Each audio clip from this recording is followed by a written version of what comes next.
नमस्कार। आज के इस विश्लेषण में हम सीधे मुद्दे पर आएंगे और एनसीईआरटी क्लास 9th की एम्प्लॉयबिलिटी स्किल्स टेक्स्ट बुक के यूनिट 4 सेशन 5 पर चलेंगे। हम एंटरप्रेन्योरशिप की एकदम बेसिक लेकिन सबसे जरूरी फाउंडेशन को समझने वाले हैं कि आखिर बिजनेस मूल रूप से कितने प्रकार के होते हैं। बिना किसी देरी के आइए शुरू करते हैं। ओके, चलिए सीधे इस सवाल पर आते हैं। आखिर एक बिजनेस दूसरे बिजनेस से इतना अलग कैसे होता है? हम रोज इतनी सारी दुकानें देखते हैं, बड़ी बड़ी कंपनियां देखते हैं, पर उनके काम करने का तरीका एक दूसरे से इतना भिन्न क्यों होता है? किसी भी नए एंटरप्रेन्योर के लिए ये समझना सबसे पहला और सबसे अहम कदम है। आज की इस चर्चा में हम रूल ऑफ 3 को अपनाते हुए 3 मेन कैटेगरीज कवर करेंगे। पहला, प्रोडक्ट बिजनेसेस। दूसरा, सर्विस बिजनेसेस। तीसरा, इन दोनों का एक शानदार मिक्स यानी हाइब्रिड बिजनेस मॉडल। और अंत में हम अपने आसपास चलने वाले रियल वर्ल्ड बिजनेसेस को इन्हीं कैटेगरीज में क्लासिफाई करके देखेंगे। तो आइए सबसे पहले शुरुआत करते हैं पहली कैटेगरी से, एक्सप्लोरिंग प्रोडक्ट बिजनेसेस। असल में एक प्रोडक्ट बिजनेस क्या है? बस इतना समझिए कि ये एक ऐसी जगह है जहां खरीदार और बेचने वाले के बीच किसी फिजिकल चीज का लेन देन होता है, एक ऐसी चीज जिसे देखा और छुआ जा सके। इसका सबसे आसान एग्जाम्पल एक स्पोर्ट्स शॉप है। जब कोई वहां से एक बैट या फुटबॉल खरीदता है तो वो एक फिजिकल आइटम ले रहा है और उसके बदले पैसे दे रहा है। ये जो टैंजिबिलिटी है, यानी छूकर महसूस करने की क्षमता, यही प्रोडक्ट बिजनेस की असली पहचान है। और ये चित्र हमारे इस पॉइंट को बिल्कुल ब्रिलियंटली इलस्ट्रेट करता है।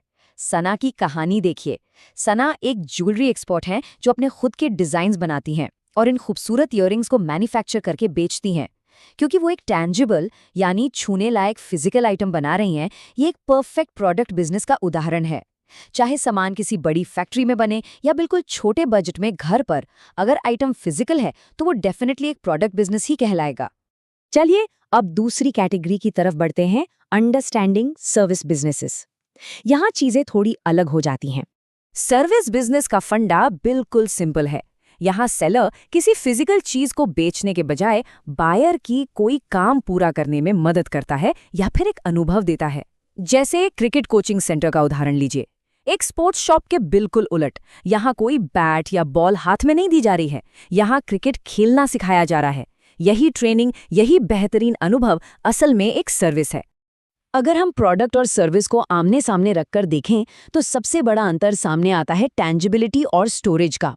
प्रोडक्ट एक ठोस चीज है, इसे देखा जा सकता है, छुआ जा सकता है और महीनों तक किसी गोदाम या दुकान की शेल्फ पर स्टोर करके रखा जा सकता है।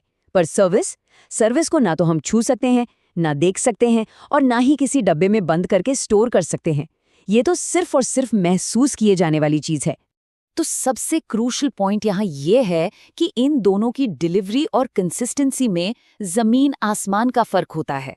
एक प्रोडक्ट फैक्ट्री में बनता है और फिर ट्रांसपोर्ट करके लाया जाता है, इसीलिए उसकी क्वालिटी लगभग हमेशा एक जैसी होती है। लेकिन एक सर्विस ठीक उसी वक्त डिलीवर की जाती है जब उसकी जरूरत होती है, बिल्कुल ऑन द स्पॉट।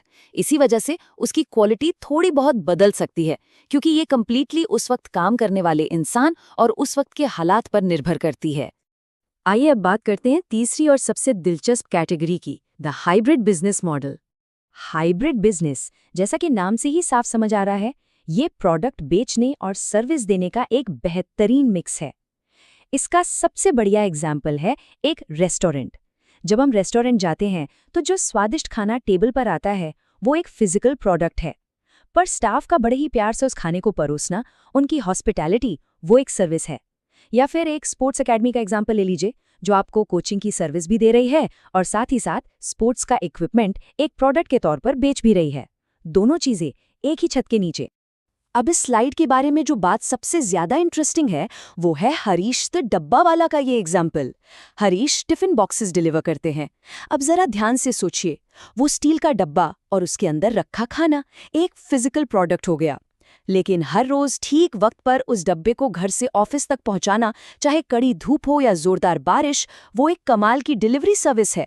ये एग्जाम्पल सच में ये सोचने पर मजबूर कर देता है कि बिजनेस के अलग अलग एलिमेंट्स आपस में कितने खूबसूरती से ब्लेंड हो सकते हैं। चौथा और आखिरी हिस्सा, क्लासिफाइंग बिजनेसेस अराउंड अस। अब वक्त है इन टेक्स्ट बुक कॉन्सेप्ट्स को असली दुनिया में उतारने का। अगर हम टेक्स्ट बुक की एक्टिविटी 1 के हिसाब से अपने आसपास के लोकल कम्युनिटी बिजनेसेस को इन 3 कैटेगरीज में बांटे तो नतीजे बड़े ही क्लियर आते हैं। एक चाय स्टॉल को लीजिए, ये हाइब्रिड है क्योंकि चाय पत्ती और दूध फिजिकल प्रोडक्ट्स हैं, पर उन्हें उबालकर गरम-गरम परोसना एक सर्विस है। वहीं एक बार्बर शॉप यानी नाई की दुकान पूरी तरह से एक सर्विस बिजनेस है।